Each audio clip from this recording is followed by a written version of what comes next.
نقول تاني، اوعى تقبل ان حد يستقل بيك. انك تسامح ديت حاجة، وانك توافق على قلة القيمة دي حاجة تانية خالص. اللي مش بيحترمك واكتشف اللي انت موافق عادي هيقرر عدم احترامه ليك وهيزيد فيها، ما هي عادي بقى. وعمره ما هيقدرك وهيستغل تسامحك وطيبتك ده، انا اسف في الكلمة، هيسترخصك.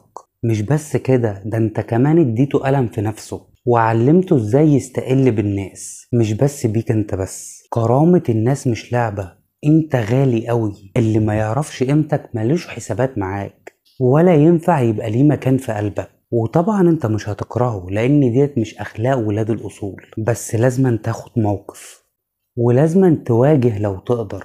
اغضب بأدب وإياك تغلط، واوعى تفرض نفسك على حد أو تنصح حد أو تحاول تعمل خدمة لحد وهو ما طلبش منك. كده هيفهم إنك بترضيه أو خايف منه، وهتلاقيه بيسترخصك أكتر. مش هيقدر اللي انت بتعمله عشانه، وهيعتبر ده مكسب وحق ليه على طول. انسحب من حياة أي حد مش مقدر اللي انت بتعمله عشانه، واوعى تكون رخيص. أكبر عقاب للي ما يقدركش إنك تستغنى عنه.